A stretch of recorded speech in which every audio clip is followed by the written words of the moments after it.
biyyi lafaa sirranaan caalanii waadaan keenya ganamaa suni naabsii gidduutti hin cabinii.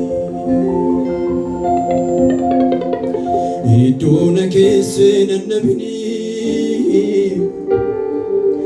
beekumsi koo sirranaan caalanii waadaan keenya ganamaa suni naabsii gidduutti hin cabinii.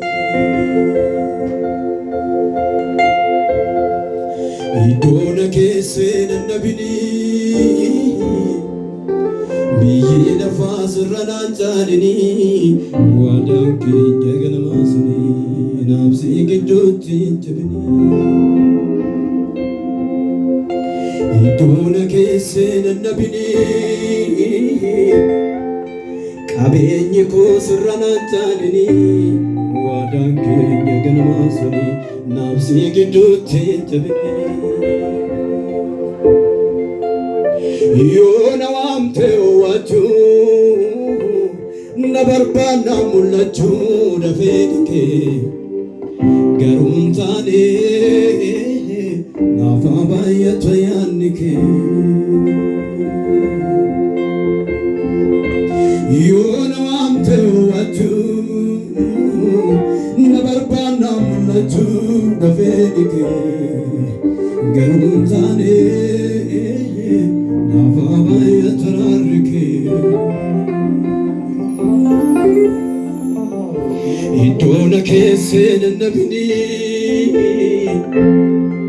biyyi lafaa sirranaan caalanii waadaan keenya ganamaa suni naabsii gidduutti hin cabinii. Iddoo na keessa nannabinii jireenyi koo sirranaan caalanii waadaan keenya ganamaa suni naabsii gidduutti hin cabinii. Waaqayyo lafa kaa'ee sin dhabin.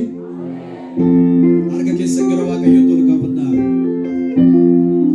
Yoo na waamte waachuu na barbaanna mul'achuu dafee dhikee garuu hin taane naaf baay'ata yaadni kee. Yoo na waamte waachuu na barbaanna mul'achuu dafee dhikee garuu hin taane naaf baay'ata yaadni kee. Naaf baay'ata yaadni kee. Naaf baay'ata yaadni kee.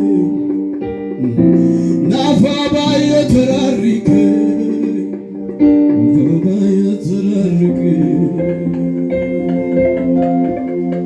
Kakuun isin ganama Waaqayyoo wajjin qabdan utuu har'a akka har'aa utuu hin ta'in lafa onaa keessatti waadaa waliif galtan guyyaa har'aa kana Yesuusii wajjin maal fakkaata? Waaqayyo haraara isaa nuuf baay'isu.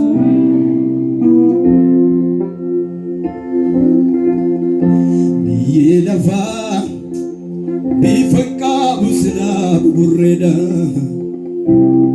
Hin beekamu bifa qabu silaa buburreedha. Suuta suutaani uffata koo narraan baasanii na gowwoomse mana keetii gadi nan baasanii. Suuta suutaani ayyaana koo narraan baasanii na gowwoomse mana keetii gadi nan baasanii. Na dhiistee na deemii, na dhiistee na deemii. Na dhiistee na deemii bineensaan na nyaata. Na dhiistee na deemii beeka keessoo kaafadhaati. Na dhiistee na deemii, na dhiistee na deemii. Na dhiistee na deemii kophaa humna hin qabu. Na dhiistee na deemii, na dhiistee na deemii, na dhiistee na deemii. Na dhiistee na deemii kophaa humna hin qabu. Na dhiistee na deemii. Waaqayyo mana kee dhiisee hin deemin.